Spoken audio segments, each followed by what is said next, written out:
प्रभु यीशु मसीह के महान नाम से इस सप्ताह के नए दिन के लिए मैं परमेश्वर का धन्यवाद देता हूं। प्रभु की भलाई हमारे साथ लगातार बनी रहे। इस सप्ताह में हम एक विषय की ओर अपने ध्यान को हम आकर्षित करेंगे जो हर एक विश्वासी के जीवन में परमेश्वर के वचन के द्वारा कुछ बातें उसके लिए करेक्शन के लिए रखती है। इस पवित्र शास्त्र में हर एक विश्वासी के जीवन के लिए कई एक बातें उसके करेक्शन के लिए होती है या उनके लिए एक सीमा को रखा है। उस सीमा को कोई भी व्यक्ति पार कर अपने आत्मिक जीवन को सुधार नहीं सकता।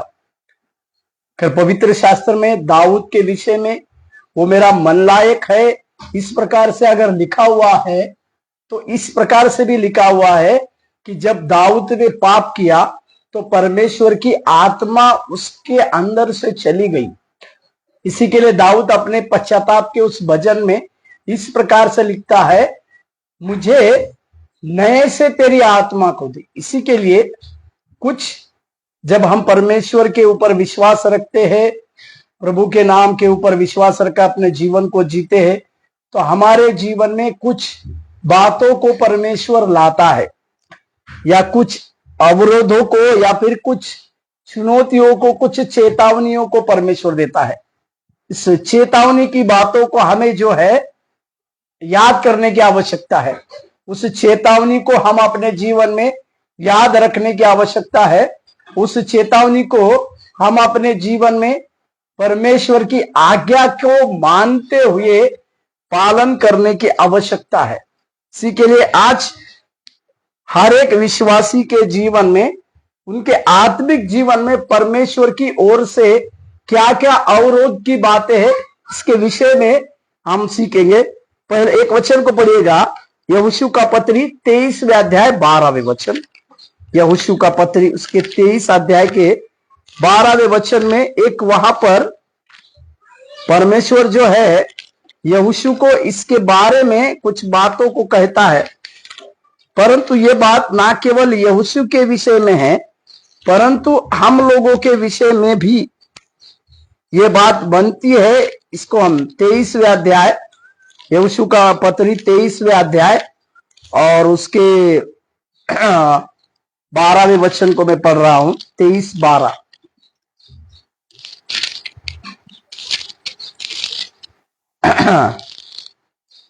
वहां पर इस प्रकार से लिखा हुआ है, क्योंकि यदि तुम किसी रीति से यहोवा से फिरकर उन जातियों के बाकी लोगों से मिलने लगो जो तुम्हारे बीच में रहते हैं, उनसे ब्याह शादी करके उनके साथ मेल मिलाप, उनके साथ संबंध या रिश्ता जोड़ो। यहां पर दो चीजों को परमेश्वर यहोवा से कहता है कि ऐसी जातियों से हमें दूर रहने की आवश्यकता है जिनके लिए परमेश्वर ने हमें मना किया है। इसी के लिए और दूसरी बात यहां पर लिखा हुआ है कि ऐसे जो अन्य जाति या ऐसी जाति के लोगों से शादी ब्याह करने के विषय में भी परमेश्वर मना करते हैं। क्योंकि भजन संहिता पहले अध्याय में हम इस प्रकार से पढ़ते हैं, धन्य है वो मनुष्य जो ठट्टा करने वाले की मंडली में नहीं जाता, और जो इस प्रकार से हम ठट्टा करने वाले की मंडली में नहीं बैठता और ना ही झूठ बोलने वाले की उस मंडली में नहीं बैठता। इसी के लिए हम इस बातों को देखते हैं। उसी प्रकार से यहां दो बातों की चेतावनी परमेश्वर के द्वारा है। एक, हमारी संगति, हम किसके साथ संगति रखते हैं इसके ऊपर हमारे आशीष और हमारे बुराई की बातों को रखा गया। उस भजन को पढ़ते हैं, भजन संहिता 1 अध्याय में देखिएगा, भजन संहिता 1। क्या ही धन्य है वह पुरुष जो दुष्टों की युक्ति पर नहीं चलता और ना पापियों के मार्ग में खड़ा होता और ना ठट्टा करने वालों की मंडली में बैठता है।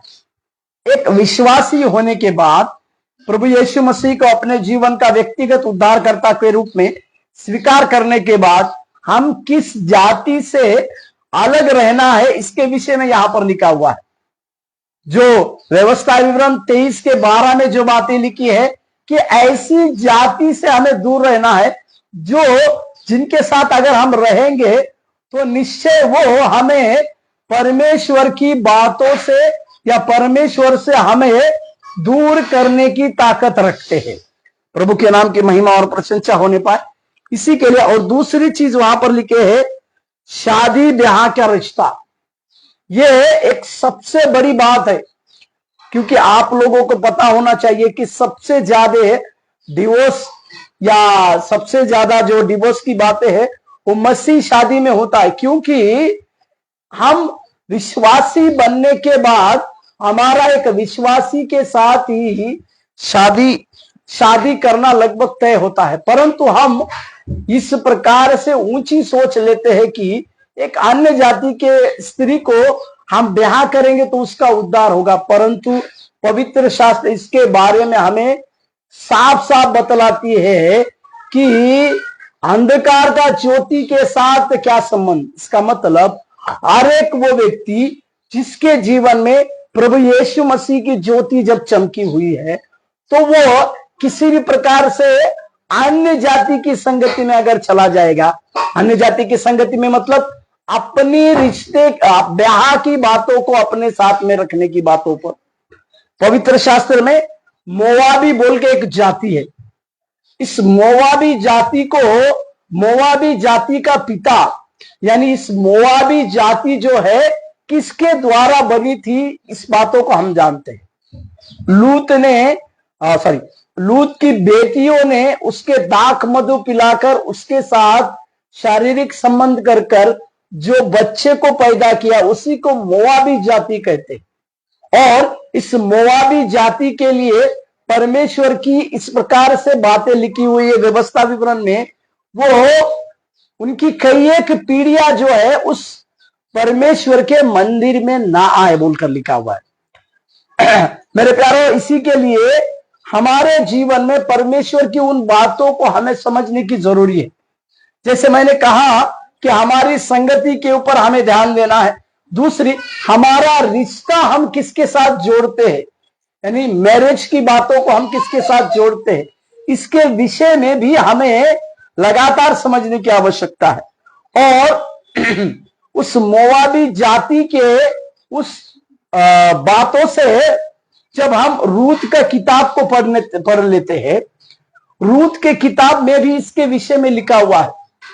जब एमीबलेक का मृत्यु हो जाता है, जब वो अपना बेथेल को छोड़ के इस मोवाबी दूसरे शहर में चला जाता है, तो नओमी जो है उस मोवाबी स्त्रियों से उसके दोनों बेटों की शादी करती है, जिसके लिए उनके परमेश्वर के उस वचन में इस प्रकार से लिखा हुआ था कि वे उस परमेश्वर के भवन में कभी भी ना आए बोलकर लिखा हुआ। इसी के लिए हमें इस बातों को समझने की आवश्यकता है कि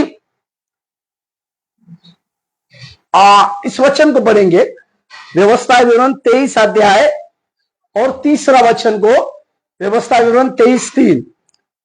कोई अमोनी या मोआबी यहोवा की सभा में ना आने पाए, उनकी 10वीं पीढ़ी तक कोई यहोवा की सभा में आने ना पाए। यहां पर लिखा हुआ है 10 पीढ़ी तक मोआबी लोगों को परमेश्वर के भवन में आने की अनुमति नहीं है। मेरे प्यारों, इसके लिए आज हम इस बातों को समझने की आवश्यकता है। परमेश्वर के द्वारा जो कार्य नहीं करने के लिए हमें सिखाया गया है, उसकी आज्ञाओं के अनुसार हमें उसी बातों का पालन करते हुए अपने जीवन को जीने की आवश्यकता है। पहली चीज हमने देखा, हम किसके साथ हम उठते बैठते हैं, किसकी संगति करते हैं उसके विषय में, और हम किसको अपने रिश्ते में लाते हैं इसके विषय में भी हमें चौकन्ना होने की आवश्यकता है। और एक वचन को पढ़िएगा, नहम्याह का पत्री 13 अध्याय के 3 वाक्य को देखिए। नहम्याह का पत्री, उसमें भी 13 अध्याय का 3रा वाक्य में एक वाक्य यहां पर लिखा है। नहमयाह 13 अध्याय 3रा वाक्य। यहां पर गैर यहूदियों से अलग रहने के लिए परमेश्वर एक प्रकार से सूचना को देते हैं। 13 अध्याय, यह व्यवस्था सुनकर उन्होंने इज़राइल में से मिलीजुली भीड़ को अलग अलग कर दिया। यहां पर देखिएगा, इज़राइल में से अलग अलग कर दिया बोलकर लिखा हुआ है। इसका मतलब कुछ भीड़ जो है, जो गैर यहूदी जो थे, इस यहूदी लोगों में मिले हुए थे। इसका मतलब हमारी संगति किस व्यक्ति के साथ है, इसके ऊपर मैंने कहा हमारी आशीषें जो है वो डिपेंड करती है। इसी के लिए भजन संहिता का उस रेफरेंस को हमने पढ़ा। इसी के लिए हम किसके साथ ज्यादा मिलजुल करते हैं उसे ध्यान देने की आवश्यकता है। और हमें ऐसे लोगों से अलग रहने के लिए परमेश्वर के लिखित वचन में कहा गया है। तो हमें उस वचन के आधार पर ऐसे व्यक्तियों के साथ किसी भी प्रकार का व्यवहार हमें नहीं रखना चाहिए। ऐसे व्यक्तियों के साथ हमें किसी भी प्रकार के कार्य और किसी भी प्रकार की बातों का व्यवहार नहीं करना है। इसके विषय में और एक वचन को देखिएगा, यशायाह के 17वें अध्याय के 10वें वचन। यशायाह 17 का 10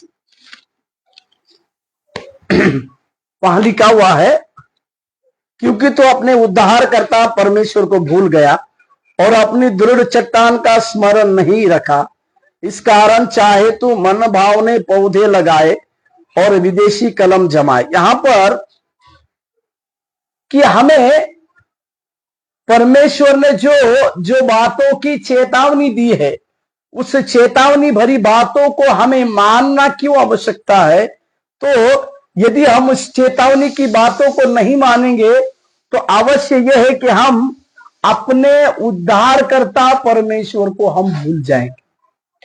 इसी के लिए यहां पर परमेश्वर दिमिश्क और इजराइलियों को किस प्रकार से दंड की बातों को देता है, इसके विषय में हम देखते हैं कि परमेश्वर इजराइलियों से इस प्रकार से कहते हैं कि तुमने परमेश्वर के उस उद्धारकर्ता, जो तुम्हारे लिए उद्धार देने वाला है, उस उद्धारकर्ता को तुम लोग भूल गए और वो दृढ़ चट्टान को तुमने स्मरण नहीं किया है।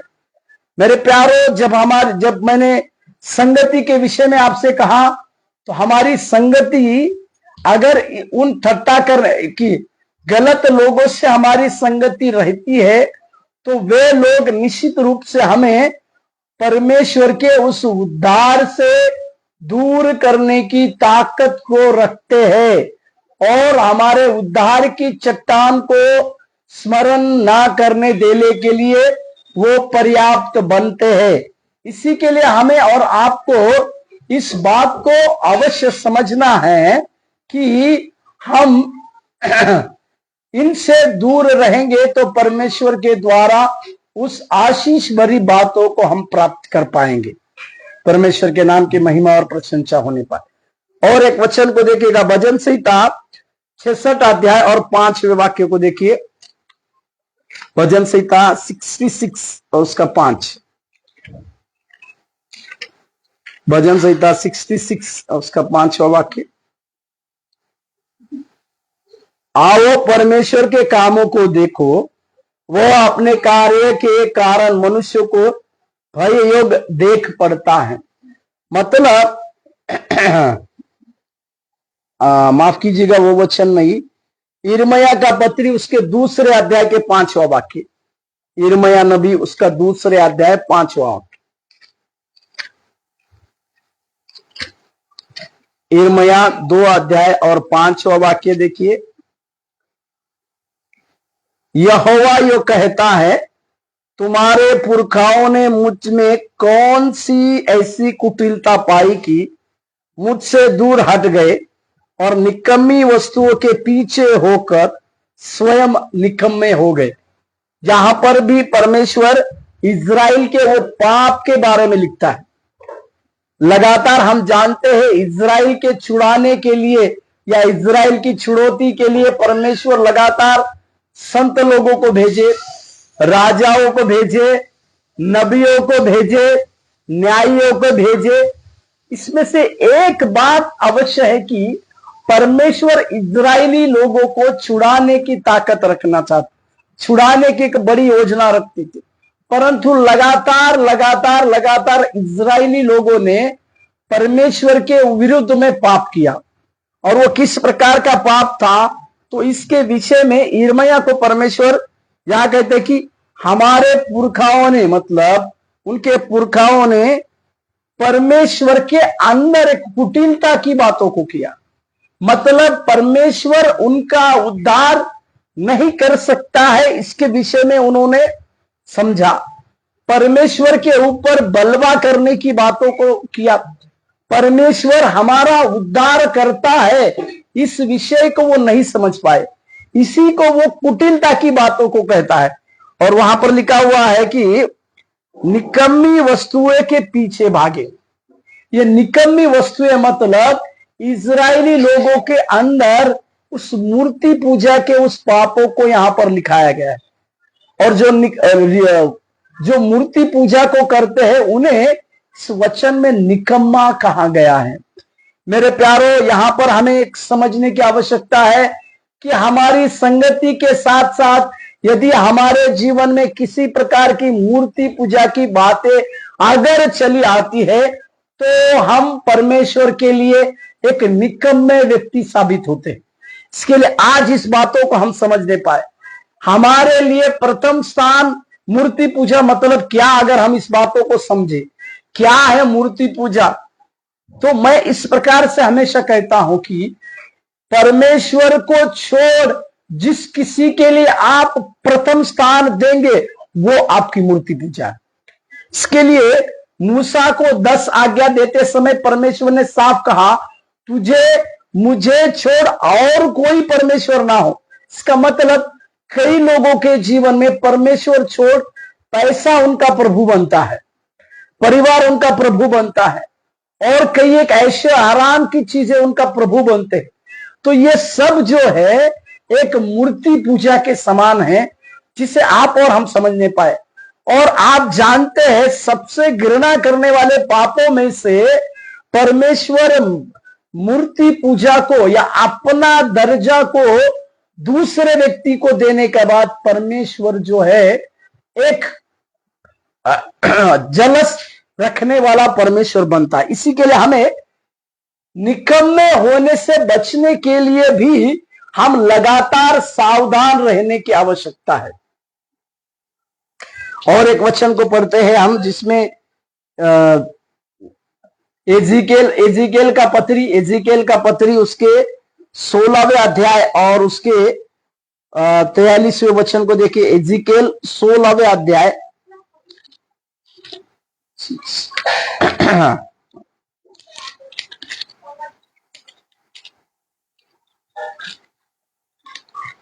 एजिकेल उसके 16वें अध्याय और 43 में देखते हैं इसके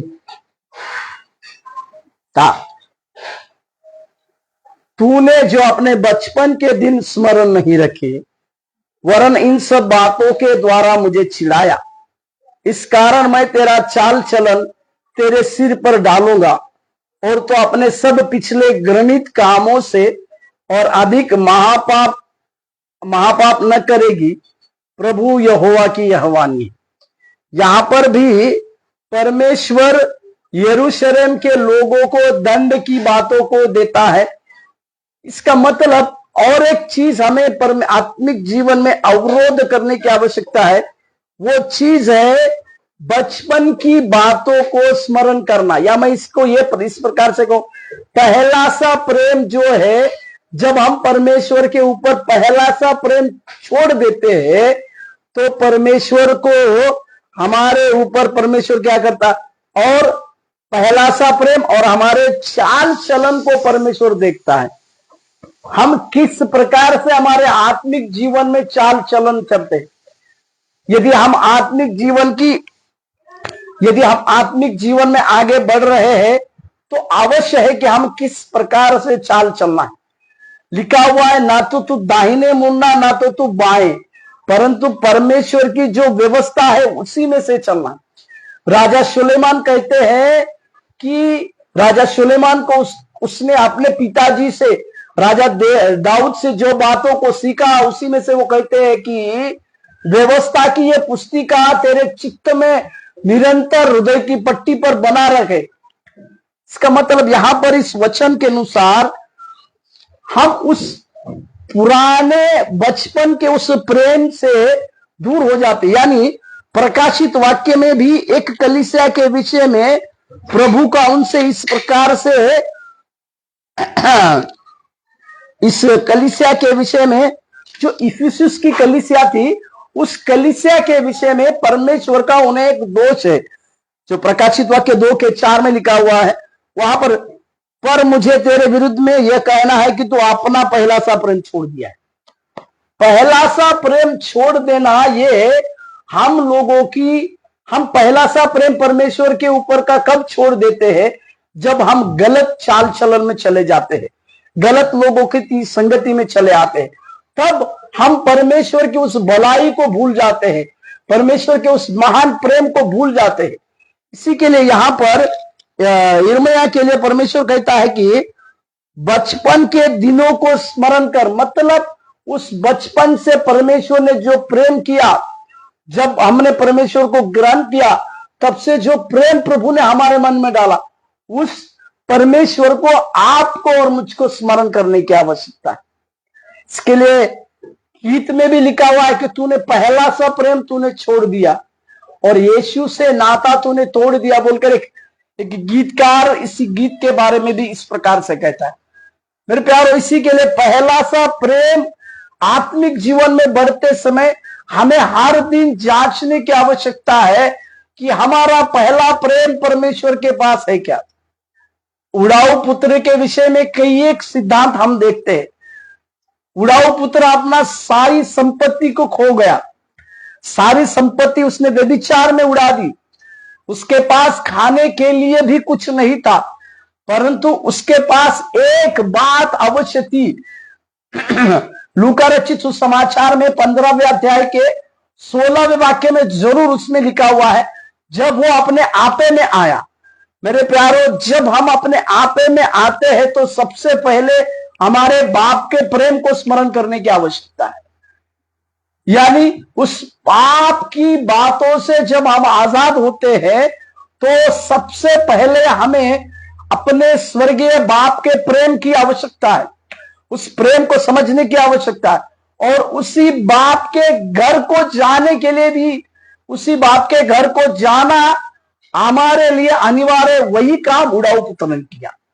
इसी के लिए मैं उसको उड़ाऊ पुत्र नहीं, वो मेरे हिसाब से वो हीरो है, क्योंकि वो अपने बाप के पास आया। उसके विषय में मैं कभी उसके गहरे प्रकाशन के विषय में हम कभी और दिन बात करेंगे, परंतु इस विषय को हम समझने पर। और एक वचन उसी में 20:32 को पढ़िए, एजिकेल 20:32। एजिकेल 20:32 वहां पर लिखा हुआ है,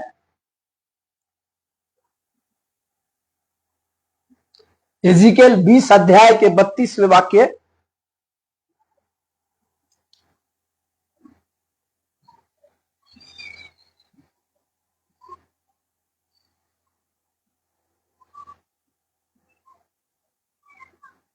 एजिकेल 20:32 में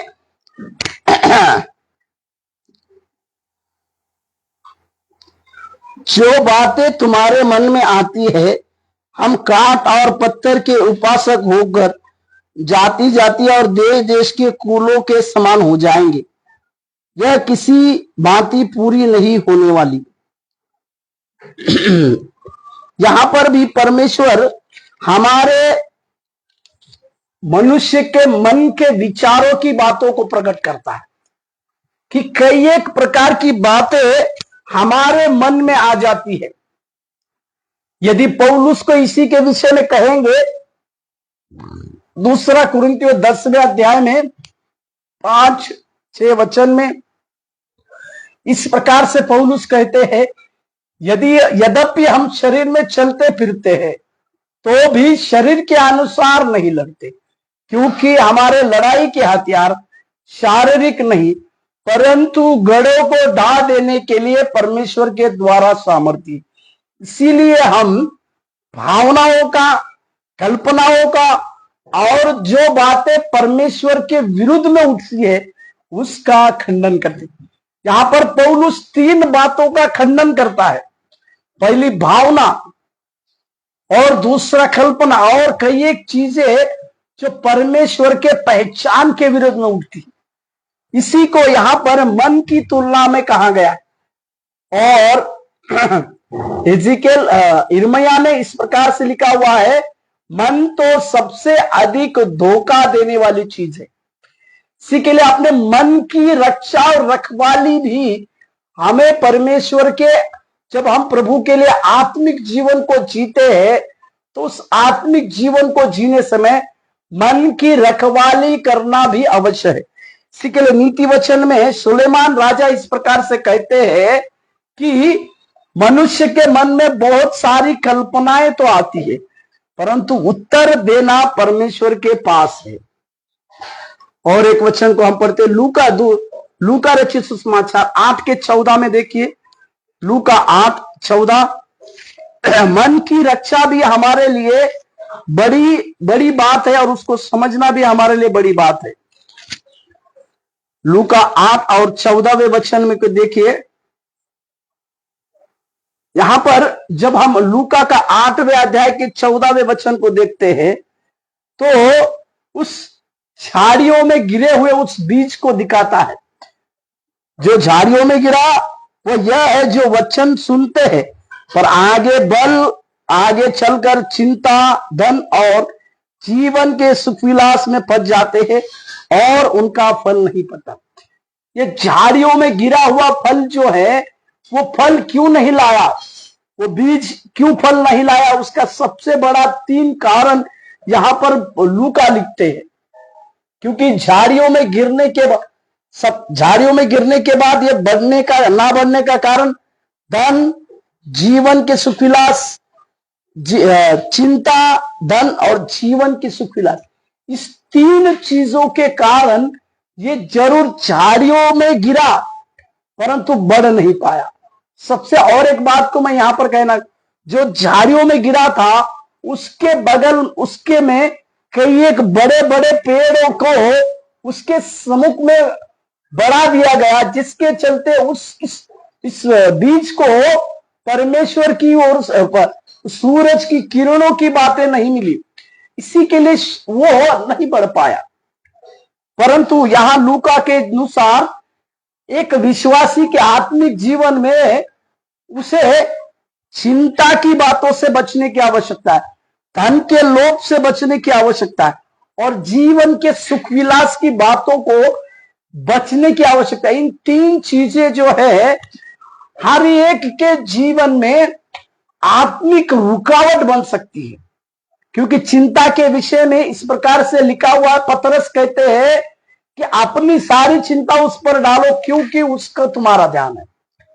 मत्ती के 5वें अध्याय में प्रभु यीशु मसीह ने कई एक उदाहरणों को चिंता ना करो बोलकर लिखा हुआ है। यहां तक कि प्रभु यीशु मसीह ने कहा तुम्हारे सिर के बाल तक गिने हुए। इसका मतलब हम हमारे सिर के बाल को ना तो काला ना तो उजला कर सकते, इसी के लिए चिंता की कोई बात नहीं।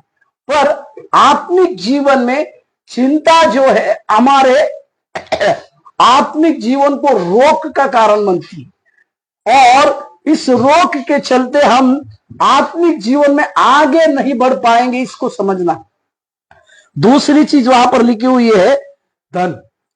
धन के द्वारा तिमोथी का पत्री में इस प्रकार से लिखा हुआ है, सारी बुराइयों का जड़ धन है जिसको पाने की चाह में कई एक लोगों ने अपने विश्वास रूपी जहाज को डुबा दिया है।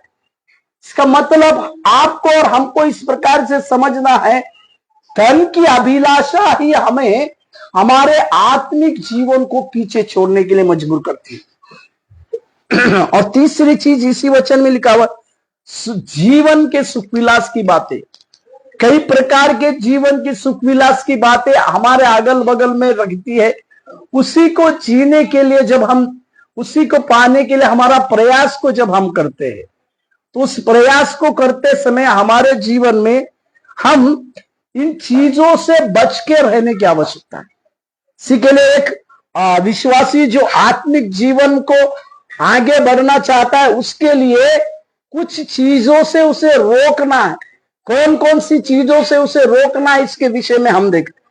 और एक वचन को देखिएगा, याकूब 4:4, वहां पर अपने जीव के विषय में लिखा हुआ है। याकूब 4:4 में नहीं लिखा है।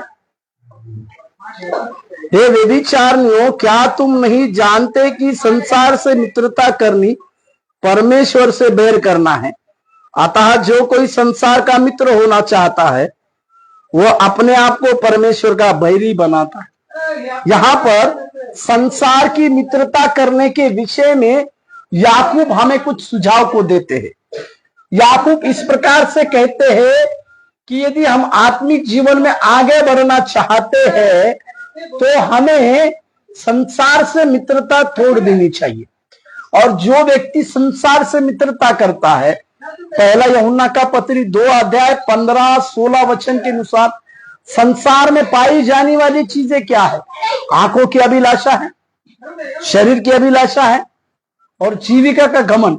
ये सारी बातें जो है परमेश्वर की ओर से नहीं है बोलकर लिखा हुआ। मेरे प्यारो, हम अपने आत्मिक जीवन को जीते समय किस किस चीजों से बचे रहना, इसके विषय में हम देखें।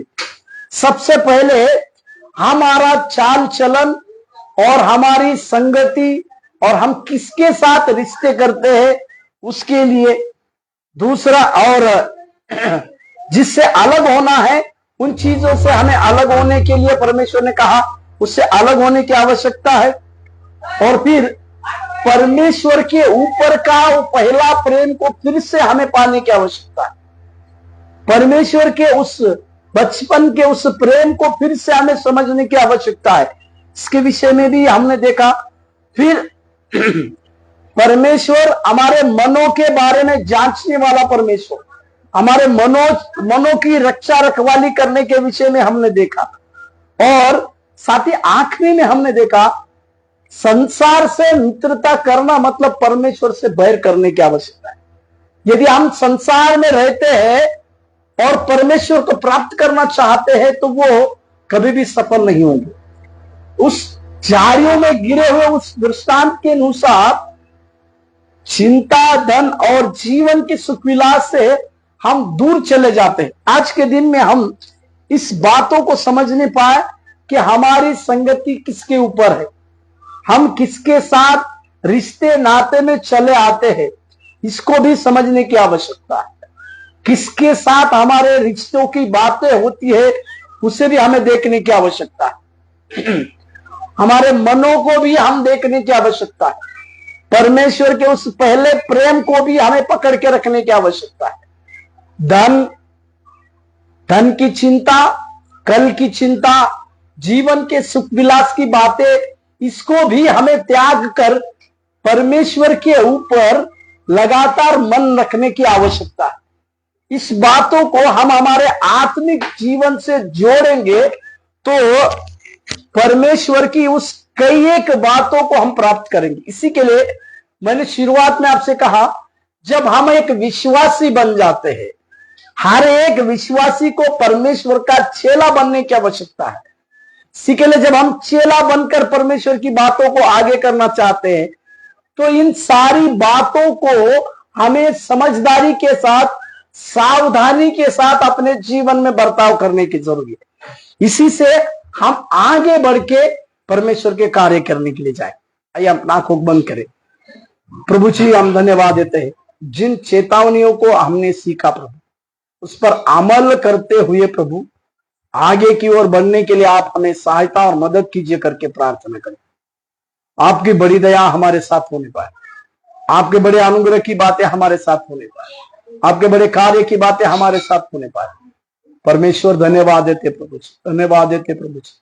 जो बातें हमारे लिए अनुचित नहीं, उचित नहीं है प्रभु, बातों को छोड़ते हुए हम अपने आत्मिक जीवन में आगे बढ़ने के लिए आप हमें सहायता और मदद कीजिए करके प्रार्थना करते। आपकी दया निरंतर हमारे साथ है। यीशु मसीह के नाम से प्रार्थना मांगते, आमीन आमीन। प्रभु आपको आशीष देने पाए। धन्यवाद।